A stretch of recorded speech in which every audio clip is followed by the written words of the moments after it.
So welcome to Design for Native Planting, and I am delighted that we've got Woodland Trust are helping us with this course. So they'll be on a bit later specifically to talk about some of the principles of design, and we'll be utilising their expertise in that area. So I'm Rebecca Logston. I work as a community tree planting officer in Fife, and I'm just going to give you, this is the sort of stuff that we're going to cover this evening. So we're on till 7 o'clock. So I'll give you a little bit of background to a project in Fife called the Climate Action Fife Project and community tree planting. If you're out with Fife, hopefully this will still be of interest. It's an awesome project, and it might help you to sort of think about how you could develop some climate action in your local area. We're going to look at objectives for tree planting, a bit about finding a site, how you might engage community. We'll have a bit of chat about that in the chat boxes. Maybe if we've got enough people, we'll actually just come on live and have a discussion. We'll look at where and what to plant, and then we're going to look at some design principles and chat through some examples as well. And then there'll be a few signposts to some funding and resources that can help you. So I obviously appreciate that people are coming from different contexts. We've got folk who are very urban that might be looking at urban planting, or we've got people that are obviously got a more rural setting, and also appreciate that you'll be looking at different scales as well. So you might be looking at really big schemes, or you might be looking at small sort of single trees in a local area. So hopefully a lot of this stuff can be scaled up or down according to what you're hoping to do and you're hoping to achieve with your planting. So just introducing Climate Action Fife, the project. This is lottery funded. It's a 5-year project in Fife, which if you don't know Scotland very well, it's just in the central belt there, just north of Edinburgh, over the water, and it's an awesome project over the 5 years, and it's looking at all the aspects. It's got, well, the great thing about it is that it's community led. It's community projects all across Fife that are coming together and running this project. I sit with Fife Coast and Countryside Trust and lead on the community tree planting and natural enhancement. But there are different activity themes to this project. So if you wanted to have an energy audit of your home or your business, or you wanted to think about active travel in your community, or how to garden in a climate friendly way, how to think about food and waste. So this project has lots of these different streams and activities. So yeah, and a project going on till 2027. So if you want to find out more, have a look at the Climate Action Fife website. So my job specifically is to support communities across Fife to identify tree planting opportunities and to actually help deliver those on the ground. So the stuff that we're talking about tonight, I will be able to help support you in delivering that within Fife. So if you're getting stuck on one of the issues around finding a site or thinking about design, hopefully this session will help, but also I'll be that kind of resource as well ongoing to help support you. And we do have a really big ambition in Fife to really scale up our planting in a local authority and as communities to plant a tree for every single person. So for people that don't know, this is Fife, the local authority of Fife there, and the green blocks here are our sort of woodland areas, and as you'll see, it's a bit patchy. It's not necessarily particularly connected, and we've got big blocks of commercial forestry, but we're really wanting to improve our native woodland planting as well, particularly for biodiversity, but also thinking around carbon capture as well. So yes, we really do want to encourage more tree and wood cover if we can. So this is just asking now just to think about what the objectives might be of you in a community project, thinking about doing some tree or woodland planting. So why plant trees in your community? And let's think about some of the benefits. So I've just got those broad headings there: environmental, social, or economic. And what I was hoping we could do is just, if you could put in the chat box some reasons maybe why tree planting might be important in your community. So if we want to I'm just going to stop sharing, and then we'll go to the chat box there. And if people could just put in any thoughts that you might have about why is tree planting particularly of interest within your community. I'll just see if anyone comes up with anything there. So just think about those benefits that that tree planting could have, and those 3 areas that I mentioned there. So environmental benefits, social or economic benefits. What would be important for your community?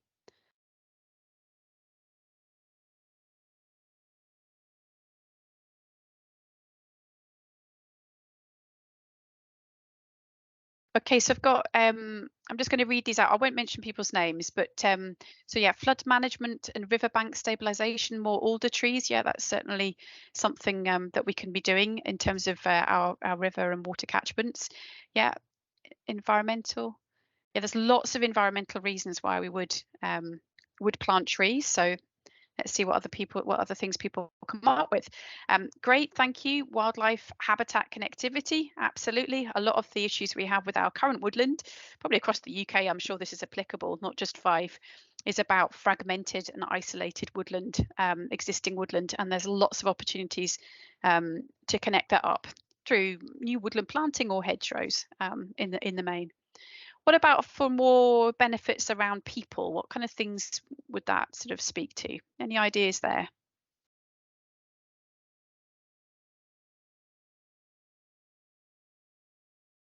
Mental health, definitely. Yeah. So green spaces and particularly woodlands have been there's a lot of research to highlight the mental health and well-being benefits of being in woodlands, whether that's being more physically active, calming, or tuning into nature, that kind of thing. So yeah, there's a lot of stuff there around mental health benefits. So that might be something that's really of interest to your community, and it might be a real reason to yeah to be something to be talking about as well.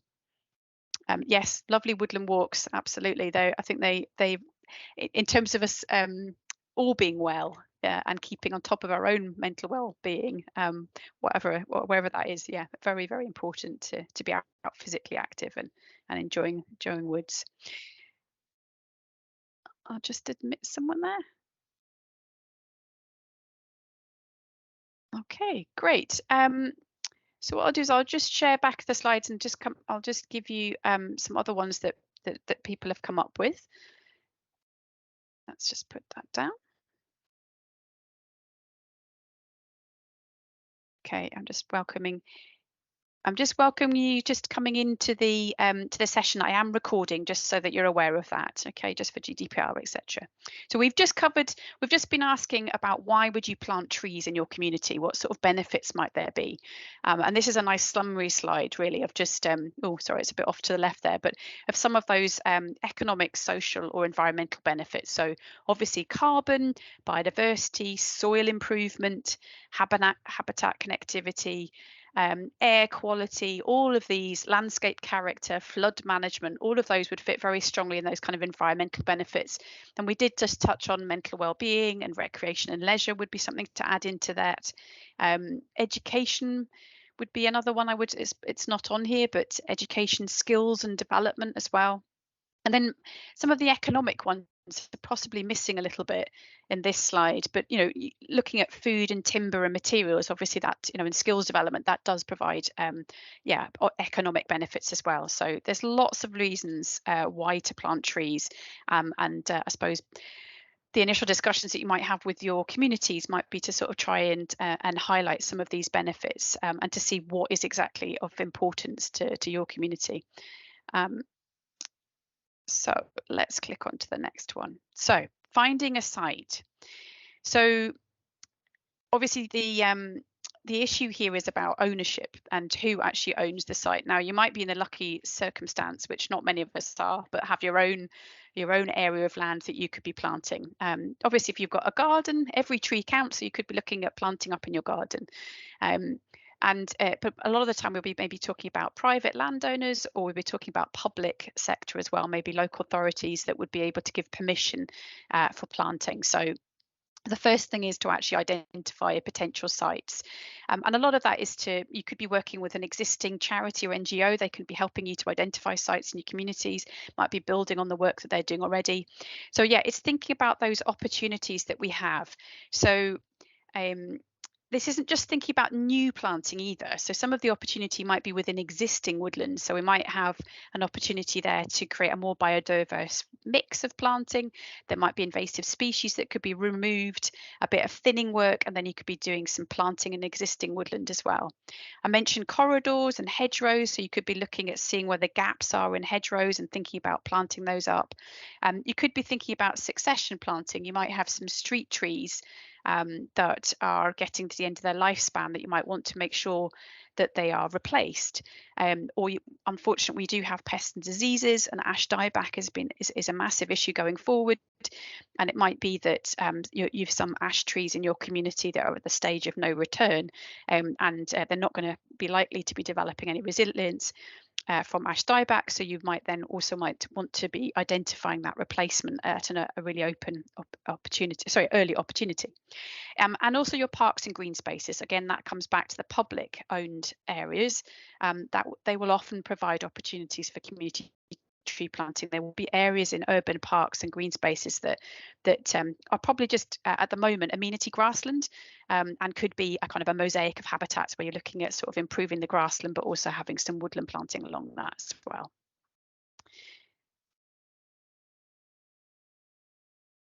So one thing to think about right at the outset is about maintenance. It seems a strange thing to put in at this stage, because you haven't even planted the trees yet, or even got the site necessarily fixed up, or your design, which we're going to come to later. But maintenance is absolutely critical, and you need to be able to ensure that you can get access to the site, and also that you can resource anything that you're thinking to plant. So we see a lot of tree planting happening, and then the trees aren't looked after afterwards, and then they'll probably die because they're not watered, or because the weeds take over, or the tree protection and the guards come loose or damage the tree.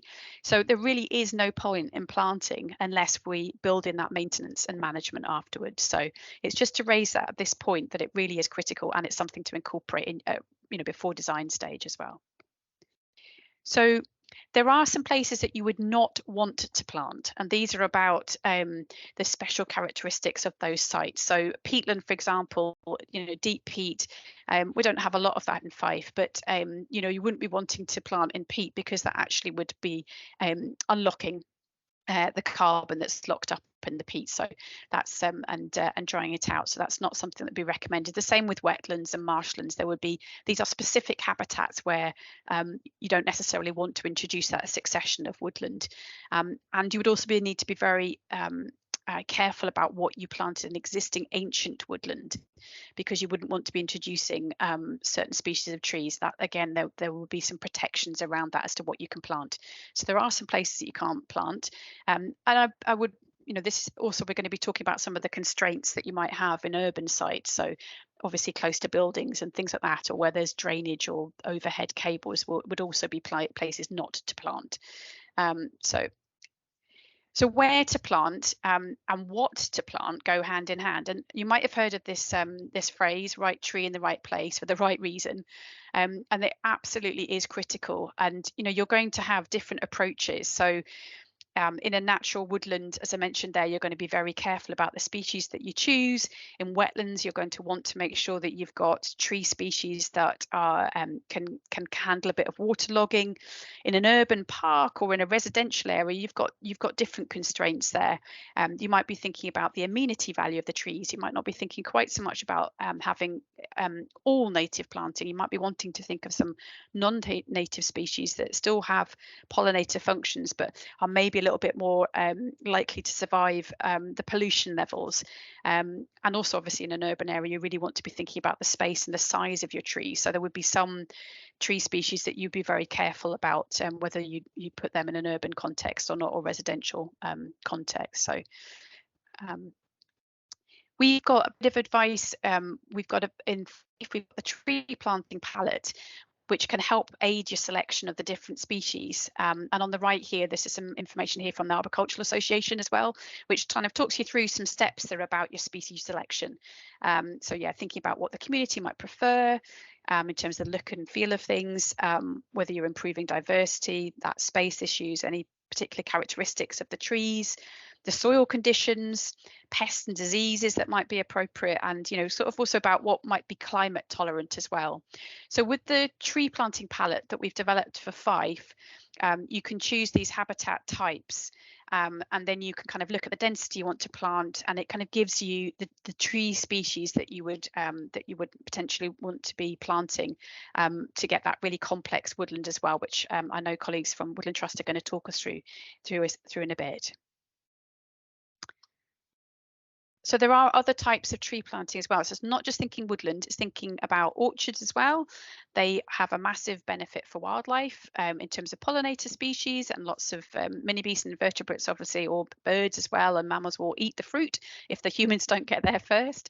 Lots of community benefits as well. So yeah, don't just think of your traditional woodlands and also hedges. I mentioned hedges there, but yeah, there's lots of opportunities where maybe space for a woodland isn't possible, but you could link in areas of woodland through hedge planting. So yeah, do think about those different types of planting. It's not just woodland.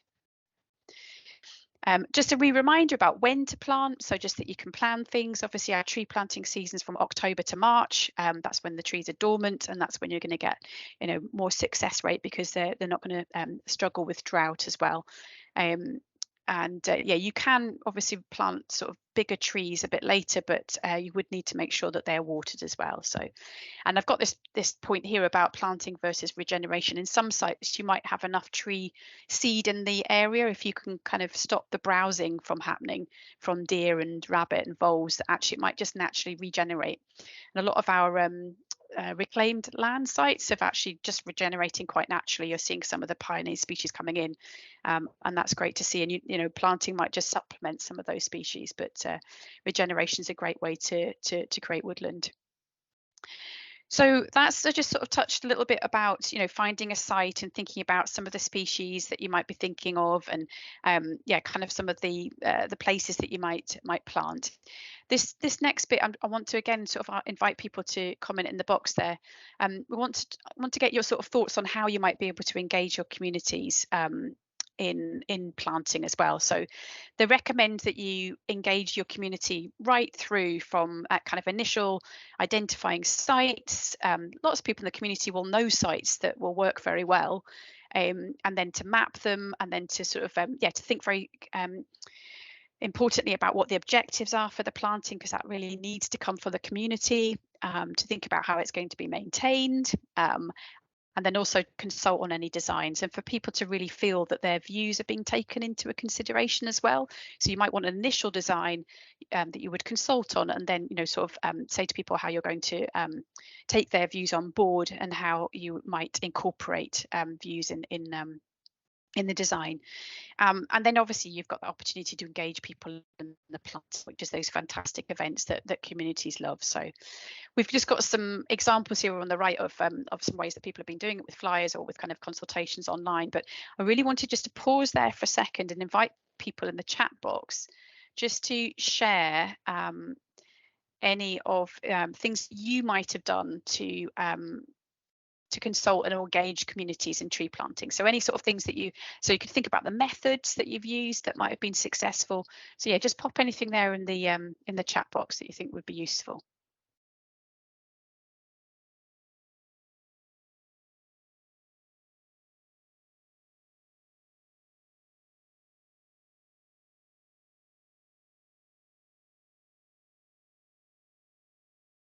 Great, we've got local community council. Yeah, that is definitely an organisation, sort of constituted group that you really need to get on board. And yeah, probably early days is a good one. And if people can be involved in that design, that can be helpful as well, and sort of setting the objectives of the sites. Yeah, it's a good one. We have had issues before where it's kind of gone through that process. So community groups kind of consulted the local community. They haven't had that robust discussion with community council, and then it's kind of like almost stymied the planting because the community council have got wind of the planting. They're not happy with some of it, and yeah, so I think that's absolutely key, is to get the community council on board, definitely. Any other sort of things that people have tried or can think of? And just thinking of if we're wanting to be inclusive, not everyone has access to technology or uses it. So just think quite broadly about how we can include, and maybe think about some of those harder to reach groups as well, how we might target the different groups in our communities as well, because that's obviously an intention we'd want to have, is to make sure we're inclusive. And we'd need different methods to attract, to talk to other people.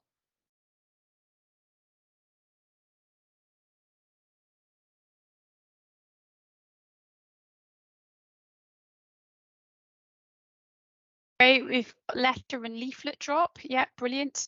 I think lots of community groups that I support, they do that quite actively if they're going to be There's a great project called Clear Methil and Buckhaven in an area here of Fife, and they go around and sort of they choose a street, and then they go along and sort of they actually take their wheelbarrow with the fruit tree in it. And but before that, the step before that is they've actually put a flyer through everyone's door to say, are you interested in having a fruit tree in your garden? And then they'll go along and actually plant them. So pop-up ideas, chalkboard and notice board. Yeah, fantastic. I think it's the notice board is a really good one, because it's great to have something visible in the area that you are going to plant, so that people that are dog walkers, people you might not have thought of that actually visit and use the site, are then aware of kind of what's happening.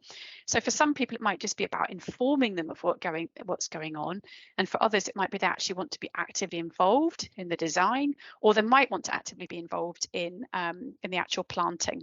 So that poster that I shared that on one of the slides, that was Footprint East Nuke, one of the community groups, and they had a here's the design, here's our thinking of what we're going to plant, and with an email to write back and sort of say what you did and didn't like about it.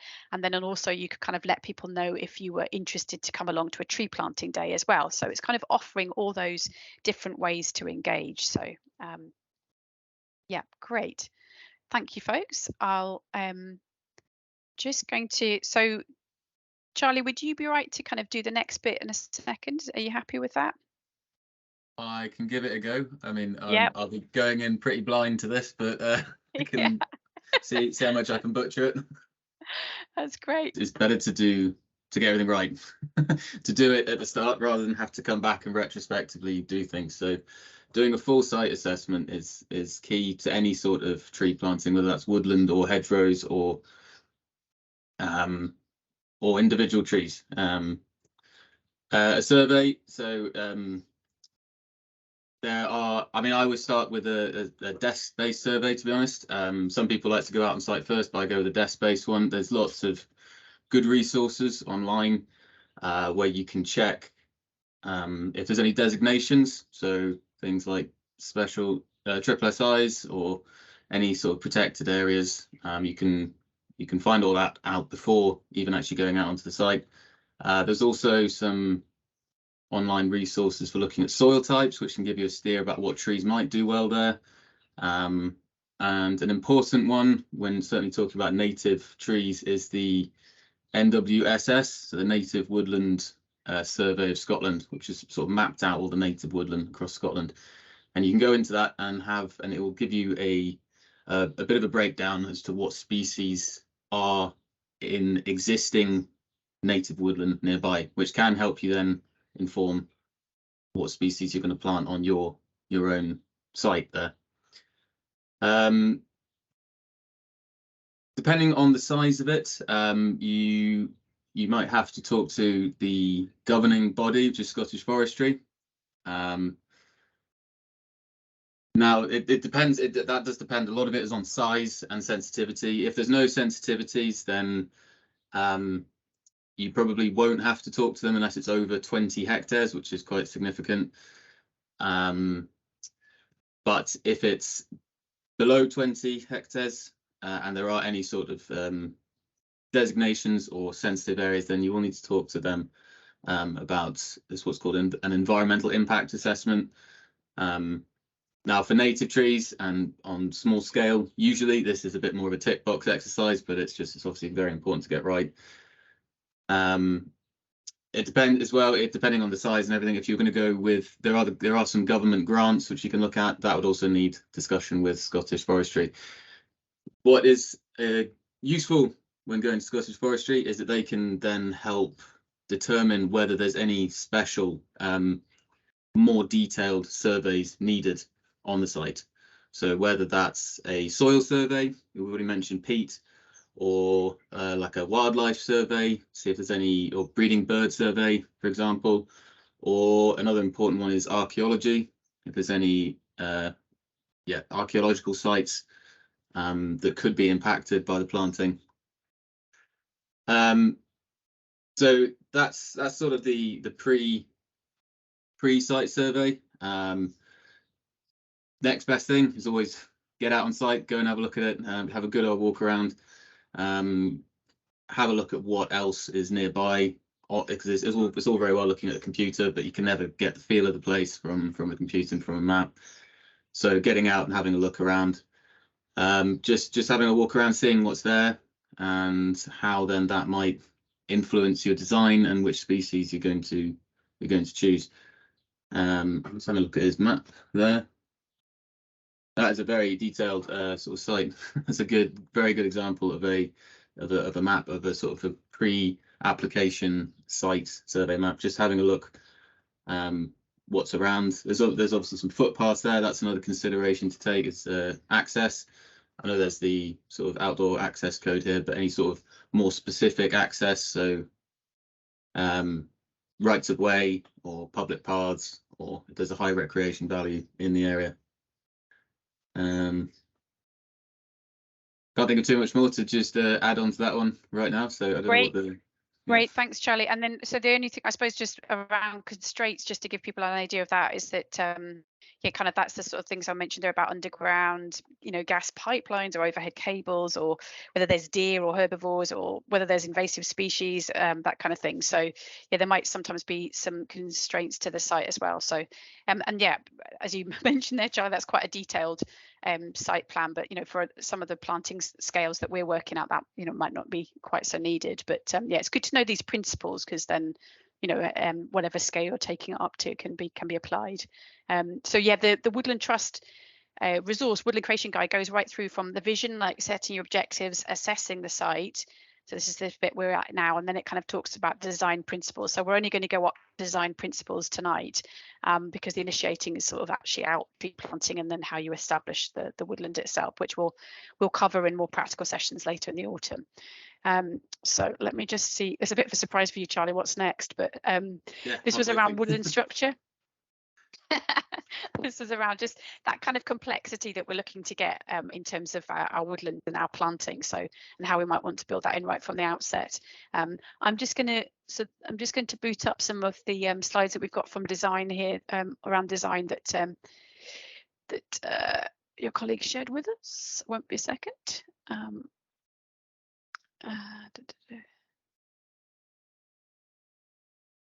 Going straight into complexity, I think we've touched on right tree in the right place and predominantly native trees, haven't we, in developing habitat mosaics and promoting that structure. So the next bit actually is all about how you might create that complexity, and it's got some nice slides to talk to. So if I just push this on to the next one. So yeah, predominantly native species. I don't think creation of habitat mosaics. So this is obviously kind of riparian planting, and we've got a mixture of upland planting there. Tell me what you're seeing there, Charlie, because you'll be better well versed at spotting this than me. Okay, so actually that's quite a good one, the creation of habitat mosaics there. Yeah, so I mean, if you've walked through a native woodland compared to a non-native commercial woodland, I mean, there are some stark differences. Now, these are some good examples of some native woodland, and as you can see, there's a lot of variety in them. Different age species, different species, all suited to. I mean, they're all quite individual there, quite specific, compared to like a single species, single age woodland, which is like the big sort of Sitka spruce plantations that you can see sort of in the uplands. Well, not just in the uplands, but and so in the bottom left there, that's it's a lovely, it's a wet woodland, a predominantly broadleaf woodland, although it does look like there is a non-native conifer on the left there, but the majority of it, yeah, you're gonna have the right wet woodland tree species to go in. So your alders and willows, and some birch in there, it looks like, as well. The top right is much more characteristic of sort of upland or pine forest. I'm guessing that's probably in the Cairngorm somewhere, as a stab. And that's you got your different layers there. So if you see further, like closer to you in the picture there's some juniper and heather, quite shrubby species. And as it moves back, you can see a few birch and younger pine, and then into the mature pine. So it's that real transition from what's probably open land coming up to it, and it's not just then a hard line changing from that to woodland. You've got that gradual increase in size and density and variety of species. And the bottom right actually highlights that even better. There's a few, you can see parkland style trees out in the field.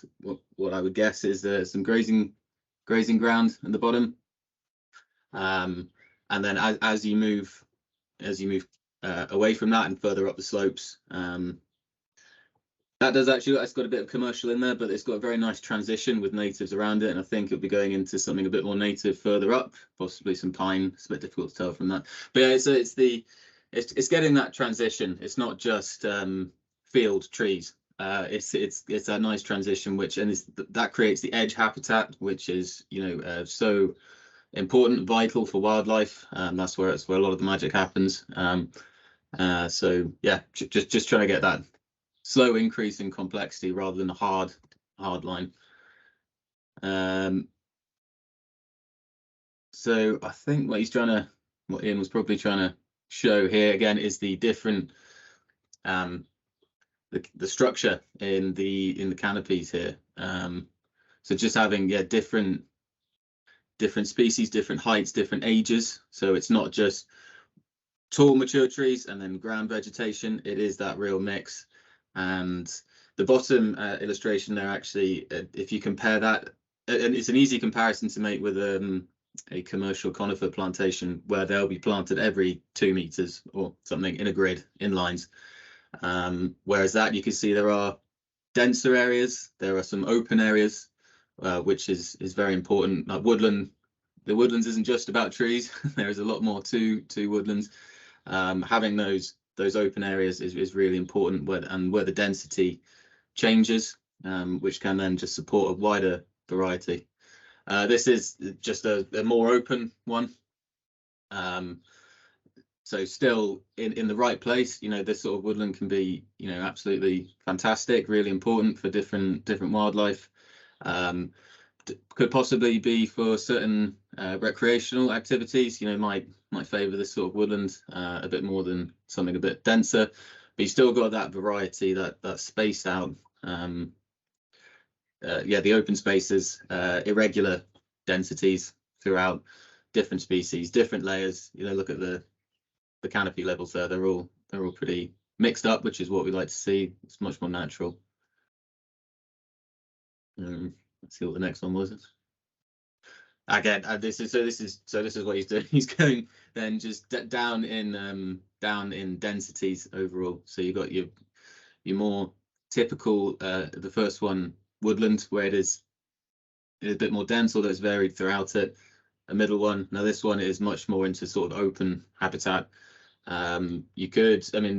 This could be quite good, for example, in some sort of agricultural setting, where if you've got some grazing going on, as long as there's suitable protection around the trees, so you get multi-use out of the land, and then that'd be quite a low density woodland. But then an ideal woodland is to incorporate as many of these as you can. It's not just going to be one or the other.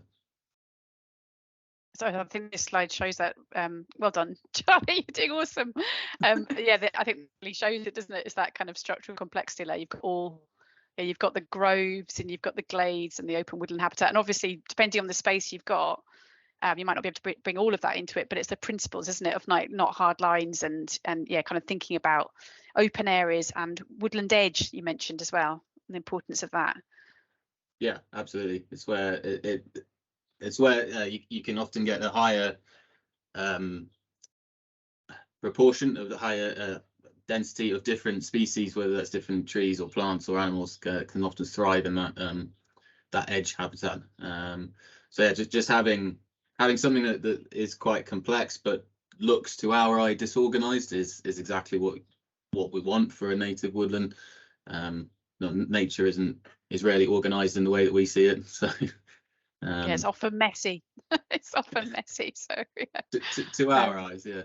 Yeah, 2 hours. I think the only sort of thing that we haven't really mentioned there was just about so that's kind of like covered structural complexity and the sort of the different types of mosaics that you might have in a woodland.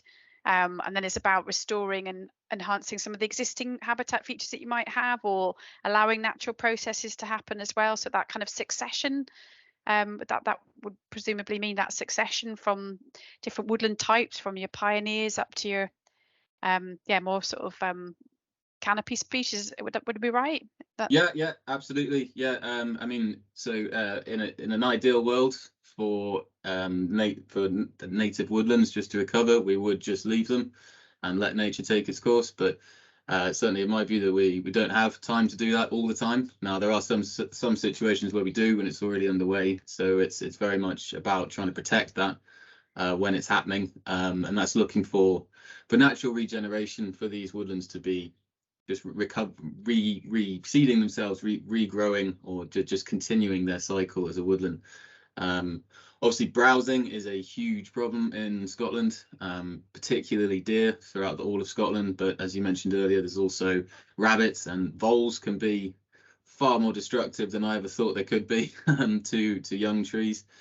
So if there are any areas where there's a good seed source or there's already some evidence of natural regeneration, is trying to then protect that, whether that's potentially fencing some areas off or even just walking through a woodland that traditionally gets browsed quite heavily with some tree tubes or something, and tubing up the natural regeneration, just Okay, to great. sort of give a helping hand to that natural process. Great. Yeah, I hadn't really thought about that with the actually sort of just looking at regenerated trees and just kind of give them a helping hand, as you say, with some protection. We've actually got an interesting dilemma. Obviously, we're trying to reduce that plastic waste. So we're kind of looking at options. I know the Woodland Trust, certainly with your free tree packs, you're looking at other options rather than the plastic tree shelters. But yeah, at the moment that's still a bit out to the jury, I think. And it's being technically advanced, as it were. So, but there's not a front runner just at the moment. But certainly something to think about. Yeah, also, yeah. In terms of that plastic side of things. So this is Ian's personal guidance. So I think this isn't the Woodland Trust specifically. Would you agree with Ian's personal guidance here about principles of design there? Have a wee look down the list there? Everyone actually, but particularly Charlie. So yeah, no straight edges. I think you mentioned that. Diversity of density throughout. We talked about that with the mosaic habitats, didn't we? Inclusion of open spaces. Focus planting in focus planting in sheltered areas. Do you want to chat us through anything there, Charlie? Is there anything Okay. specific? Does that just round through wind? Is it just in terms of having a higher success rate, or? Yeah, that'll be part of it. What I imagine he's trying to get at is perhaps in a landscape that doesn't have much trees there at all, and you're looking at sort of bringing woodland back in. If there's any sort of gullies or something like that, that is quite a good area to look at planting because it can shelter them from wind and weather. There's also likely then in some of these more sheltered areas, not always, but likely to be some form of water, whether that's a burn or a wetland or something like that, which particularly riparian planting along burns is really, really important at the moment, and it's something that is picking up a lot of steam and momentum, which is good. So also, if depending on what sort of shelter it is, there could be a lower browsing potential in these areas if it's harder to access for these animals. So it's quite good. It's again, that's part of then just using what you've got there, using what's in the landscape. Yeah. So in terms of that design principles, in that assessment stage of actually identifying what you've got, that might be a kind of like, oh, this is where we could really focus our planting to start with, and that could be something that's applicable to any scale as well. I'm just thinking within a community garden setting, you might have a corner of the garden that's more sheltered. I'm just thinking fruit trees would obviously thrive in more sheltered space. So yeah, it could be something that's applied to smaller urban areas as well. What about this bit about concentrating on dominant species and having sort of an island approach to that? What's is there anything you can sort of talk to us about around that, Charlie? Yeah, the planting islands, it's something I know Ian's talked about a lot, and it does make a lot of sense. So like if a woodland was sort of naturally regenerating, you get your pioneer species coming in, things like birch, come and plant that they would reseed at quite high density, and then over time, or some hawthorn perhaps, and some thorny shrubs. Over time, the more dominant, higher canopy, denser canopy species, so like oak, Scots pine, the same there, they would then come through, but they wouldn't less likely be at such a high density, so it would naturally create these sort of islands where you'd have some of these bigger, more apex species surrounded by a lot more of the pioneer species or thorny shrubs or something. So if you're going to do some planting, it's why not best mimic that sort of natural process. Yeah. Yeah, and a lot of the apex trees like oak and Scots pine, they require that woodland habitat to thrive. So, you know, that's why the pioneers would be going first anyway, wouldn't they, to kind of change the soil and create that kind of woodland conditions that the apex trees need. So yeah, to kind of mimic that is really useful. Yeah. Absolutely. And then also they thinking, further, sorry, they would further just give a bit more protection then to the apex species as they're growing. yeah, and they'll be generally slower growing than the pioneer species as well, won't they? So kind of like, yeah, as you say, it'll give them a bit of shelter to it, and maybe the browsers will concentrate on them first. And then sort of just thinking about this kind of, you were saying about no hard lines for the design. So just thinking about integrating shrubs as well and smaller trees again for that structural diversity. So yeah, it's also thinking about the shrub level, isn't it? About as well as the sub canopy and the canopy level. Absolutely, and particularly on the edges of these woodland. So you think of it as like a steady increase, and you get your shrub species first of all, then medium trees, then bigger trees. So yeah, absolutely. Shrub species are often overlooked as being, well, their importance can be overlooked. So it's very important. Even though they're not your big iconic oak or whatever, they're incredibly important to the whole picture. And I'm also just thinking particularly about hedge margins as well, and about the kind of diversity that happens. And a lot of the excitement around the biodiversity actually happens in the kind of the margins, doesn't it? You know, the grassland and the kind of undercover of the hedge, in terms of providing habitat for biodiversity. So yeah, that kind of shrub layer is really, really important. The next couple of sections are are I'm about so some sorry. examples.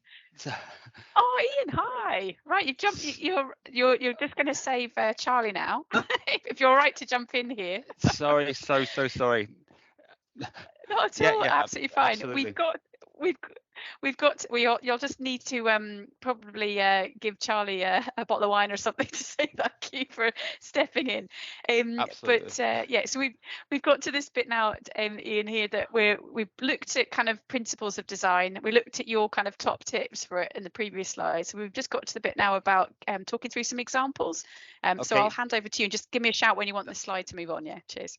That's fine. Sorry, my computer's just been it's just gone really weird again. Hang on a second. Let me see if I can get my screens back. Why has that just done that? Hello to everyone. Apologies. I'm Ian Moss, and I'm the late one from the Woodland Trust. And hang on a sec. I'm just gonna have to try and work off one half screen each. Right. Okay. Let's have a look. All right. Let me get to my notes. So we're on urban woodland design. Hang on a second. Apologies, it's got to screen through. Right. Okay. So, in terms of design in the urban woodland, obviously there's a fair amount of kind of transference between natives, native woodland design in any landscape, but obviously with urban, there's a lot more kind of strategy and kind of nuance in terms of scale, location, engaging with people and that sort of thing as well. So obviously we're still looking at predominantly native trees, although in an urban setting that isn't always the case. It is actually often assumed sometimes that native species might struggle in urban areas given higher levels of air pollution and things like that.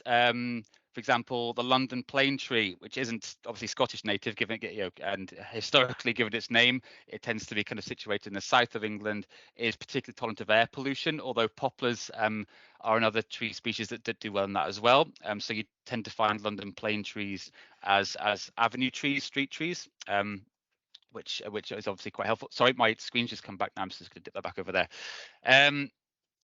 Obviously, you're looking at still things like developing habitat mosaics and things like structural complexity as and where you can.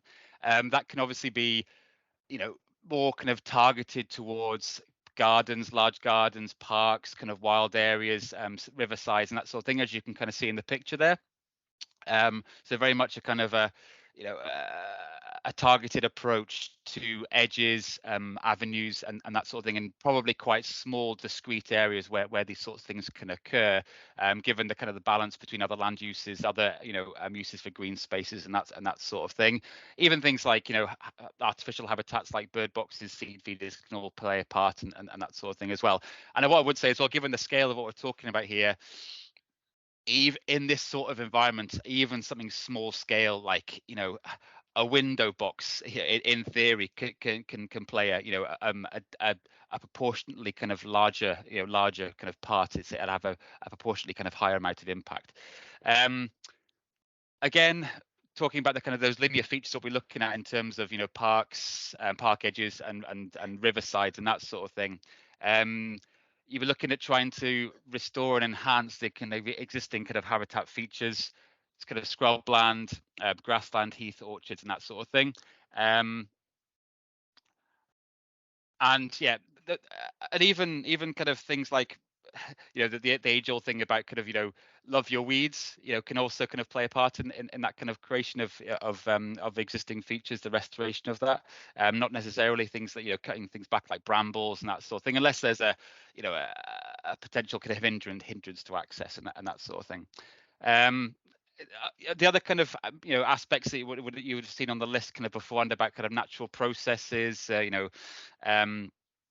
managing trees from browsing impacts, managing invasive plants, those sorts of things they're all kind of within that kind of urban kind of context, especially kind of that engagement with gardens. Can talk about things like very, very manicured gardens, kind of wild gardens, that sort of thing. So controlling controlling that the spread of invasive plants. Obviously can't stop people planting stuff in their gardens that might at some point start to kind of creep into other places. So it's just something to kind of be made aware of. And kind of more urban issues like vandalism, litter, and dog waste, and that sort of thing. Another kind of antisocial behaviour that might kind of end up damaging stuff. And again, that kind of contribution to kind of nature recovery networks, as a kind of quite a broad brush kind of thing. Again, that would be kind of linked to the existing features, what's there kind of on canal sides, kind of existing trees, kind of where can you plant new areas to kind of link up those gaps, field edges. And again, gardens can be a really kind of good stepping stone process between those two things.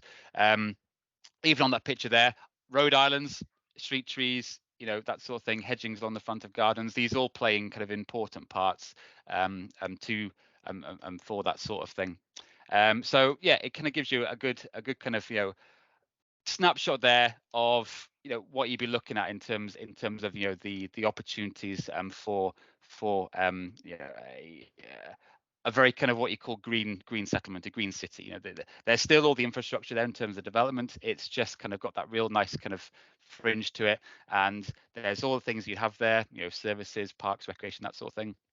So that's just a bit of a list there that you can see. All the things we've kind of mentioned in terms of hedgerows, roadside trees, obviously the parks, the management of amenity grasslands, flower-rich verges is another one as well, and brownfield sites, so the kind of reclamation of land, so stuff that might have been developed in the past. And again, I've seen a good few sites of these, for example, in Glasgow, where sites have been previously developed, and they might have had the development removed, and there's not been any kind of development interest in it, and so it's just been allowed to kind of be reclaimed by the wild. And some people have taken those sites on and then turned them more into a slightly more managed kind of quote unquote rewilding site. Next slide there, please. Does that come up there, Ian? It's a design on farmland. Can you see that? Not quite yet, no. It's probably just a bit slow. Can everyone else see it? There we go. That's it. It's popped in now. Okay, good. Oh, hang on. I've lost it again. Oh, there. That's it. That's back. So again, this is probably the one that's the most apt, I would say, for the audience, given Fife's kind of rich farming landscape. This is probably a bit more akin to kind of that kind of outdoors kind of rural kind of setting. And in here, you'd be looking at again, a similar kind of list of potential design features, but there is a kind of a nuance there in terms of kind of fitting them into that kind of farming and agricultural landscape. As you can see, like hedgerows obviously play a mixed a very kind of important part of that, mixed species hedgerows.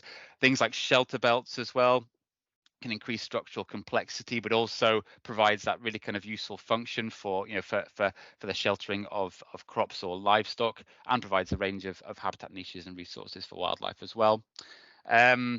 Open grown trees and hedgerows and on roadsides as well, so similar to that kind of street trees, avenue trees kind of aspect, but just kind of linking in. Don't necessarily have to be particularly kind of close spaced. It could be quite a wide space kind of structure to them. Trees around farm buildings, again, can be kind of taken or leaving, or taken or left in terms of how that might kind of work within the farming practice. Some folk don't tend to like having trees too close to buildings or infrastructure, just because there's that perceived risk of roots becoming damaging at some point. But again, it's that kind of conversation you could have. One of the kind of the more nuanced kind of aspects of that is thinking about new free range poultry units, and where there is now a stipulation that at least part of a free range hen range has to be planted.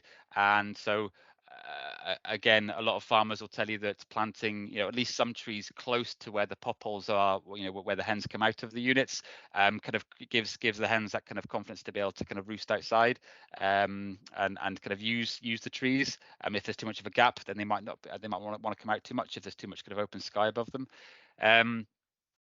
So yeah, again, riparian planting, as you can see, trees and hedges along water courses. A lot of times farmers will kind of fence off these kind of areas, a buffer zone on either side of a water course. Usually it's just kind of left to go a bit rank, and it's kind of like sedge grasses and rush grasses and that sort of thing. There's a good opportunity there for those kind of fenced areas to be able to kind of be planted, either with to kind of create structured riparian planting, or even just kind of left to kind of to regenerate, and not just kind of be this kind of rank kind of grass area. But it's just kind of giving the potential farmers those opportunities and the information that they can actually do that. The kind of the picture at the top there, that kind of silvo-arable kind of system where the blue tractor is kind of coming through. That's a relatively kind of novel approach, but it is done in a few places. It is quite widely uptaken in Spain. So again, silvo-arable just basically means crops in amongst trees, and you can see that kind of that alley cropping system where there's potentially a crop there from the trees themselves, depending on what the trees have been planted for, but they're planted in such a way that the primary crop, the arable crop, is still able to be farmed kind of as a primary crop. And so it's kind of that notion of 3D farming or multi-crop farming on a single field parcel, which again, given if the farmers kind of got that confidence to actually go for it, it is quite a novel approach, and a lot of people are quite apprehensive about kind of doing something like that because of that perceived loss of value or productivity. But in a vast majority of cases, providing it's done well, and there's a good amount of kind of foresight by the farmers to kind of see what they're going to be doing with that particular field, and how the outputs are going to be kind of used well. That then again, there's a good amount of positives that can come off of that. And again, same thing about the enhancement and the protection of your existing field trees, be that kind of in the middle of the fields themselves, like in the top left hand corner there, where there's a bit of a way leaf left around the canopy of that tree, where some of the ground around it is unplowed, or along old field boundaries where some of the older trees are kind of, as I said, they're left alone, but there's also potential for underplanting there to kind of provide a next generation as well. So a good kind of mix there. And again, you can see that just in front of that grey barn there's an apple tree potentially. So again, just kind of hinting at that not just planting a tree for nature or planting a tree for timber, but it's also those kind of like non-timber products. Again, apple trees could be planted in that alley cropping system there.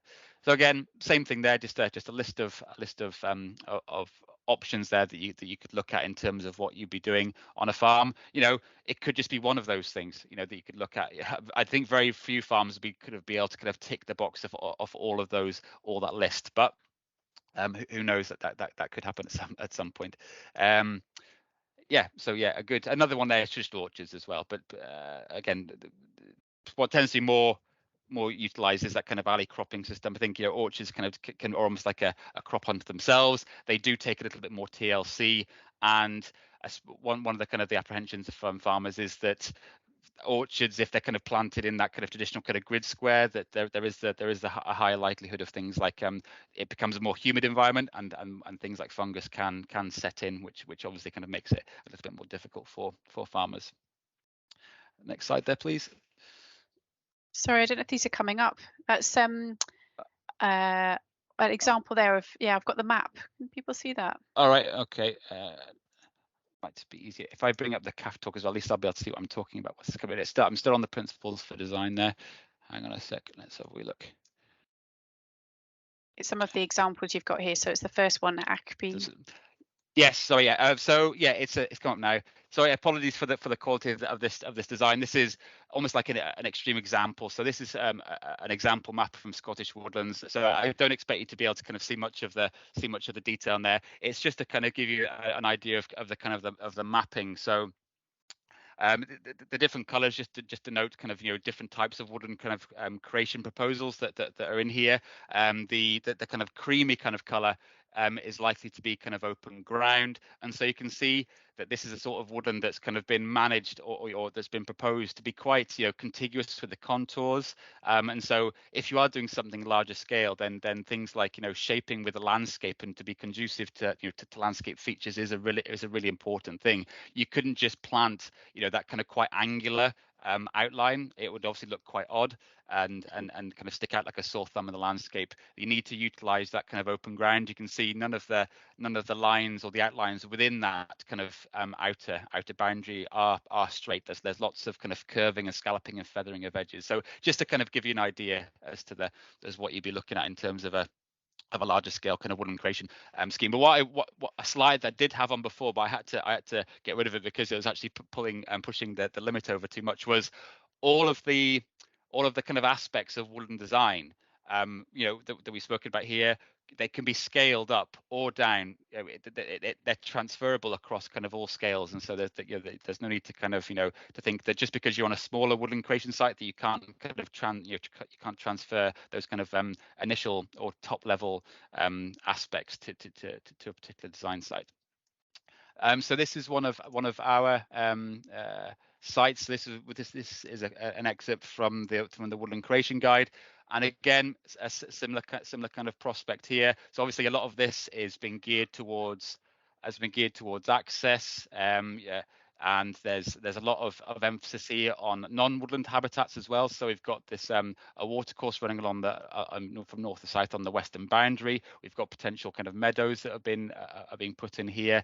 It's been wrapped around what looks like an old farm, and again lots of allowance here for paths and walkways, and again you can see that it's not all been planted in one go, which kind of adds to that kind of structural diversity. So obviously this is so the main bit of this Headley Fell has been planted already, and then there's a second bit on the eastern side that looks like it's going to be planted at another point. And again this design kind of phase, we're showing the different kind of types of tree in here in terms of what that design shows. It shows that kind of real mixture, real kind of species diversity there. So again, a nice kind of way of being able to show it. And where those footpaths are going, again, a good way of kind of breaking up these groves, grove areas, the kind of denser plantings, and it kind of turns more into kind of open woodland habitat and kind of kind of more that kind of intermediate kind of planting style as well. Thanks, Rebecca. The next one's Bitterly Hyde Farm. Bitterly Hyde Farm. It's just come up, hopefully. Yeah. So again, this is just to kind of emphasize again an entirely different planting design. Again, very, very simple, if you like. So again, just to kind of contrast that with the one a couple of slides ago where there's a lot of detail in here. It's just kind of there's nothing wrong with this at all. It shows what where the area is, where there's proposed restoration of non-woodland habitats. You can see by the key there. So the blue hatched area is looking at restoring a pool. There's open ground. You can see that the yellow areas are around, and then there's new planting of two types. So there's new planting of riparian woodland, which will obviously kind of focus on what looks to be like a watercourse, and then this restored pool, and then the mixed productive woodland, which will obviously be geared more towards kind of grove planting, high density planting as well. So it just kind of gives you that idea. And again, for a smaller scale scheme, you'd probably be looking at something more like this. You wouldn't necessarily have to go into too much of that kind of design detail in terms of the mapping. Again, the elements of design, either consciously or subconsciously, will still be kind of going through your mind as you're kind of looking at sites. But in terms of the actual map itself, you don't have to go into too much detail, particularly, especially kind of breaking down species and that sort of thing. And the next one here is Pepperwood. So there's Pepperwood Victory here, yeah. and Victorywood. So again, so there's a couple of things of Pepperwood here. So you'll be able to see this first one of Pepperwood when it comes up. As you can see, it says concept design map when it comes up, and there's a key underneath which kind of gives you a breakdown of where the groves, the glades, and the open woodland habitats are. And then Victorywood on the right hand side when it does come. Again, a similar one to the one we just had before at Headley Fell. So real kind of emphasis is on access, existing footpaths. There we go, and probably where existing woodland actually is. So you can see there. Never mind the numbers on the Pepperwood one. Just want to kind of show that that fitting in with the landscape. You can see very kind of like globular shapes. There's no sniff of really any kind of hard edges there.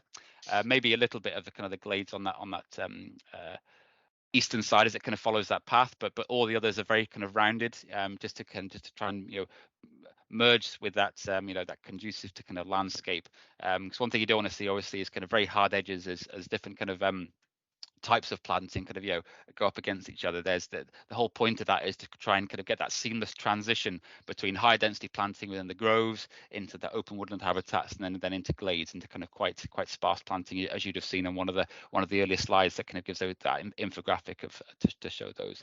And similar thing on this on the right hand side there as well. So again, you can see there's a small bit of existing woodland down in the southwest corner.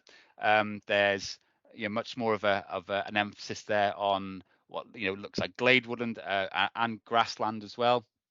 So probably very kind of sparse planting, lots and lots of either existing or planned footpaths in there. So loads and loads of open space. And again, seems like the only kind of straight edges seems to be that kind of bit around where the boundary actually is. Kind of internally, there's a lot more of that kind of softening of edges, and again, utilization of open space to kind of maximize that kind of visual kind of areas for people kind of walking. And just looking where it's kind of that brown area as well. So you new woodland planting on a reed bed. So I'd imagine that would be probably very kind of sparse plantings. If it is a reed bed, then obviously it'd be a very kind of waterlogged area. So in terms of the species choice, you'd be looking at very water tolerant species, and probably just planting around the edge where it's a little bit drier, and where the reed beds aren't quite so waterlogged potentially. So yeah, another good example there of woodland design. This is so our next slide, Ian, is Pepperwood. Okay. Yeah. So this is so Pepperwood again. This has come up. Yeah. So this similar to the one the same one as the one we just saw with the pink and the green. But again, this is like a breakdown of different areas. If you'll forgive me for 1 second, I thought I did have here we go. So you can see the numbers there kind of correspond to kind of different principles, if you like. And so number one is that, apologies, this is not my design, so I'm shamelessly reading off a list here. Woodland planting areas to be planted using variable spacing matrix to create diverse grading edges. Obviously, again, going back to that kind of grade to grove to open habitat to glade.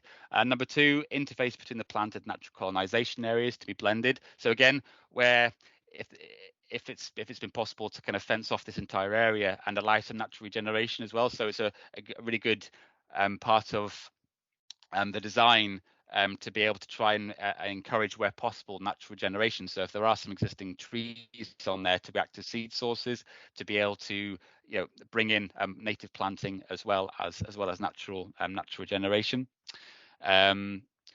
Number 3, just kind of bring that to a bit more detail, so you can see that green there around that fringe is to focus natural regeneration next to apparently this bit down here on this particular scheme is ancient woodland, and so trying to kind of maintain that genetic diversity and help the ancient woodland regenerate and set its own seed to be able to kind of protect and focus on those areas of natural regeneration around there. 4, it's a little bit difficult to see, so those dashed straight lines that run through the sites, they're power lines, and so obviously that can create quite a visual linear feature within a woodland design. One thing I kind of really hadn't mentioned kind of before. So obviously where there is any linear constraint that you kind of have to deal with, usually it is to do with utilities. Again, trying to kind of minimize that kind of very kind of harsh linear gap that you do have to create. And so you can see here, utilization of open space and then kind of softening off those edges to try and kind of hide the power lines kind of within that design. So as you can imagine, if you were standing at let's say number 9 and you were looking west, hopefully kind of once these trees were established, the kind of the visual presence of the power lines would hopefully be hidden quite well. Again, number 5, again, you can see this is kind of a part of an area here where it's been quite sparsely planted. Those kind of small kind of individual blobs are obviously kind of very, very small kind of copse trees, and they're irregularly spaced. And so just to kind of create that real kind of, parkland style kind of structure to the edge of the tree there, really kind of grade out that density. 6, probably not that obvious, but I think the blue areas around here, those are kind of wet areas, and so things like ponds, and other wet areas that have been maintained, and things like hedgerow trees and parkland style trees and hedgerows have been integrated within the glades, and they've been retained as features as well. So I suspect that might be the kind of the sandy brown, potentially the lines that are kind of following the path there, so they might necessarily be maintained hedgerows that have just been kind of bolted out and just kind of filled in, I guess. Open wood habitats, number 7, again similar sort of process there. So parkland style trees, they've actually kind of been managed by cattle grazing, and so there's an element there of kind of utilizing conservation kind of grazing to kind of keep the grass levels down but keep them healthy. Cattle do a much better job at maintaining a healthy grass sward than something like sheep, for example, and so sustainable levels of cattle within a woodland area, especially within wood pasture, as an activity to kind of help kind of maintain that kind of that sparse kind of look, but also to kind of keep the tree numbers in check, because for that particular area they might not necessarily want too much regeneration coming back in, and so if they can kind of browse on saplings and stuff, then they can do.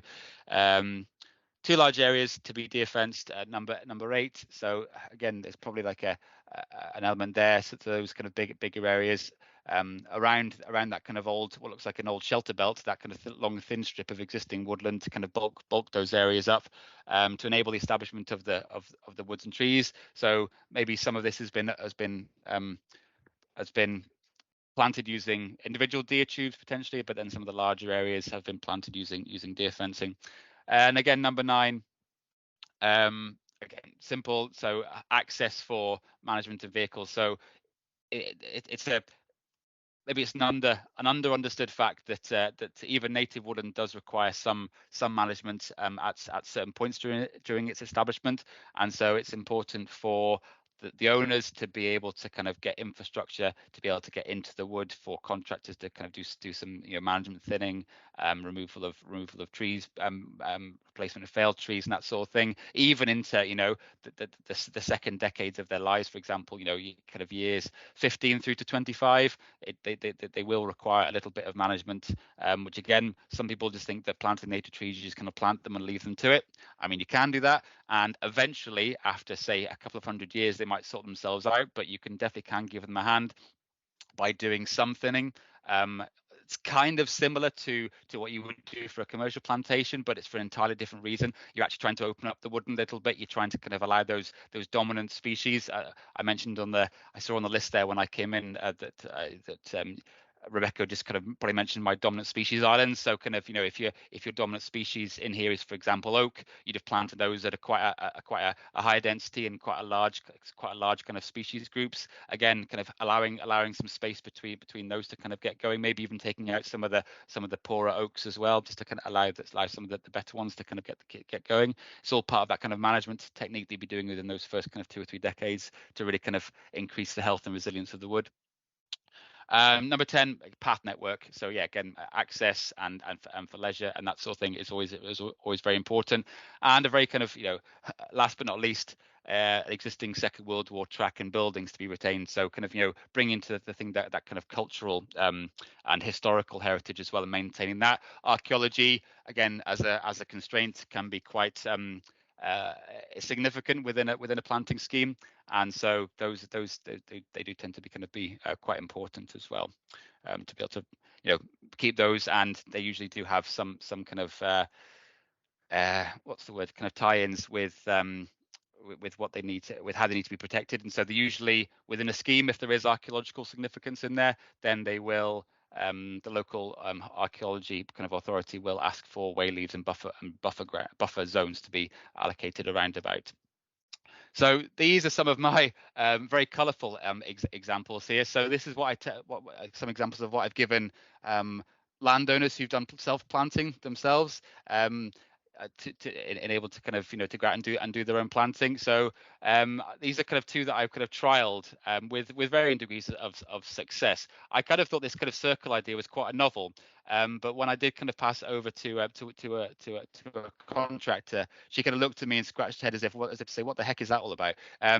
So the prospect, or the idea behind this was, if you look at the bottom left hand corner, you can kind of see the size of the circle basically corresponds to the amount of trees that we planted in a particular area, and the color donates, or is meant to donate, it's meant to denote rather the species of tree that I'd be putting in there. So for example, large purple circle is meant to be extra large groups of 70 Scots pine, for example. The dark green, extra large groups 70 plus of oak. So again, your dominant species islands. Smaller circles of blue, I think was meant to be something like hazel, for example, and then very, very small scale yellows might be things like just copses of hawthorn and that sort of thing. So again, the idea is to try and kind of create almost that image that you saw on the previous slide of irregular spacing, lots of open space between those trees. Overlapping though, it's sometimes it's important between some species to kind of to blur the edges of planting groups,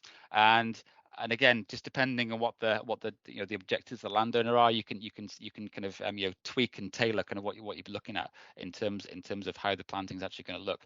And then on the right hand side again, it just kind of shows you that kind of anti-angular kind of design.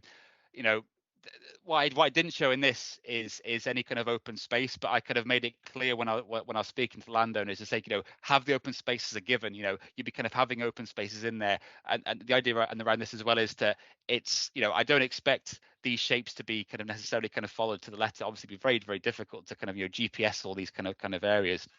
And so it's almost like a bit of, I'm allowing them a little bit of free rein to kind of, to kind of plant, following these as indicative areas. And again, the main thing is to be having that following the rules of thumb, like as I said, with the planting islands, dominant species, but then be able to plant kind of smaller areas kind of around about as well. And you can kind of see the light green denotes rowan, silver birch is red, dark green is oak.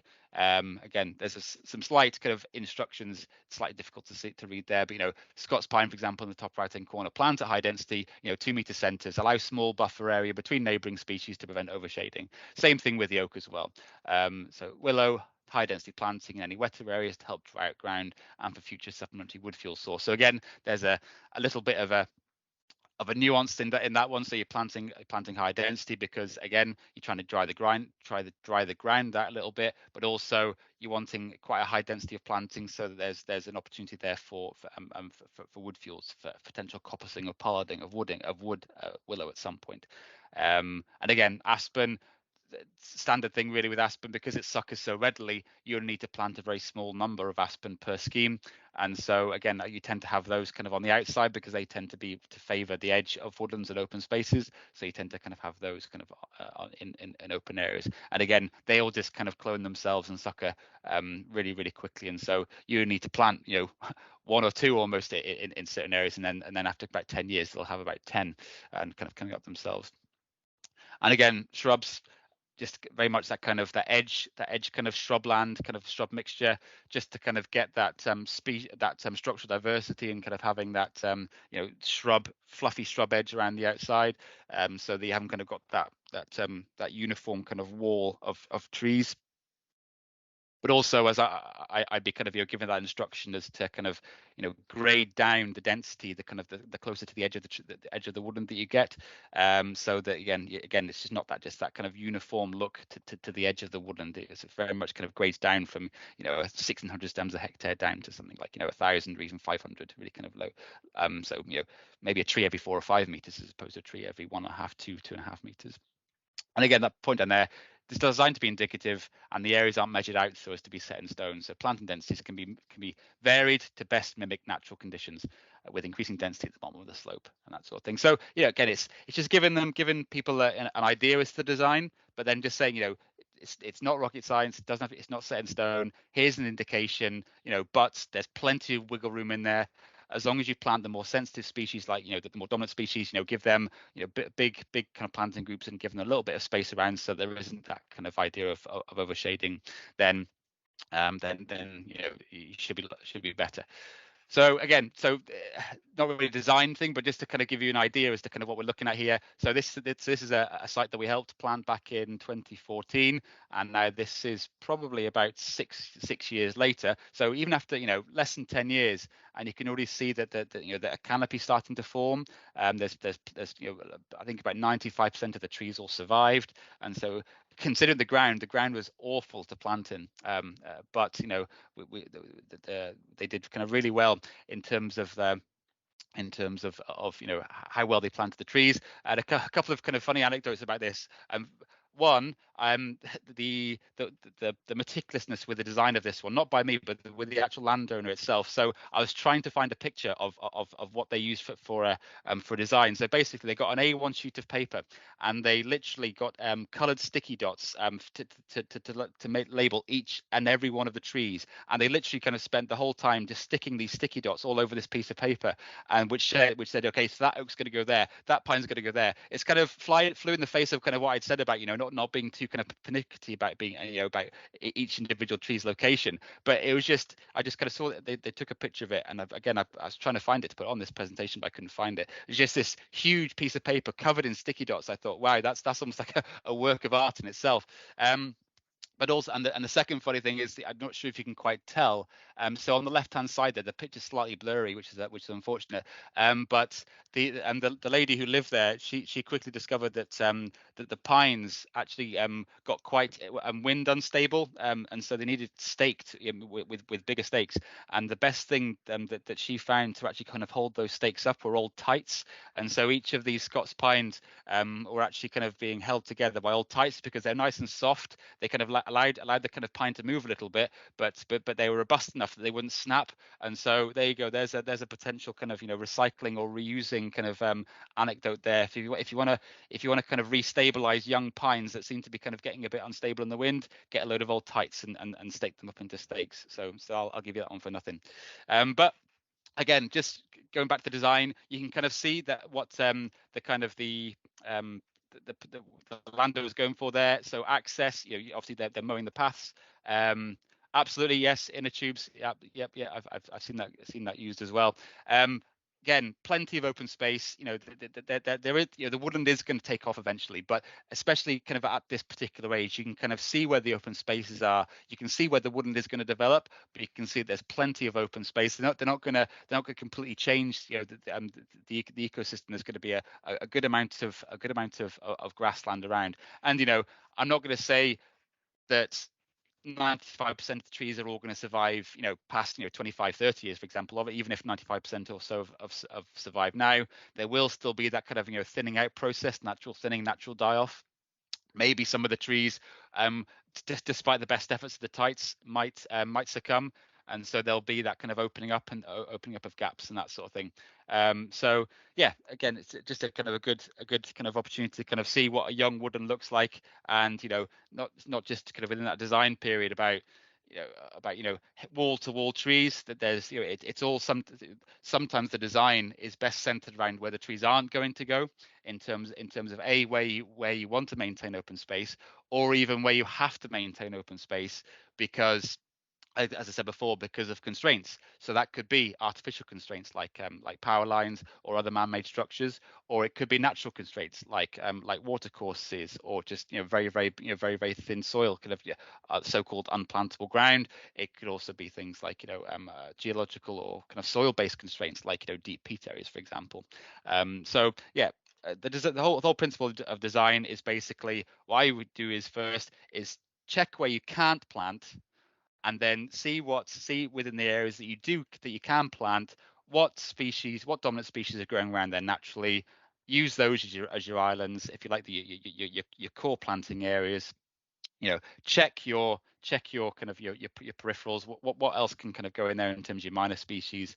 And again, one thing that I don't believe that I didn't have in here as one of the first slides was, and I'm sure Charlie will attest to this, the worst nightmare that you can kind of have in terms of trying to design a native woodland is just a square field as a site. There's no kind of room for creativity in a square cut grass field. You need something as a focal point. So believe it or not, the more places you can't plant, the easier it actually is to design a woodland. If you're having to start from scratch in a square field, you almost have to just kind of force an area of open ground into there somewhere. You almost have to plead with the landowner to say, please put in a pathway through there, or a big kind of glade in the middle, so a place we're not going to plant, because otherwise I'm going to find it really difficult to design anything in here. Great, thanks so much, Ian. Well done for jumping in there as well. Just while I just load up some slides there, just to sort of, I'm going to move us to just kind of like wrapping up with just a couple of signposts, because I'm aware of the time. Yep. It's just 7 o'clock, but if anyone's got any questions for Ian, just pop that in the chat box, or come on the camera and ask. And there's lots of stuff there obviously that's been shared with us, and lots of thought-provoking information, so thank you. It might be something we need to digest as well and take a bit of time to look at, but and thank you, Charlie, again as well for stepping in there. So I'll just wrap up the session now, just with a few last little signposts of things. Sorry, I don't want it from the beginning. Hang on a minute. We want to go from here.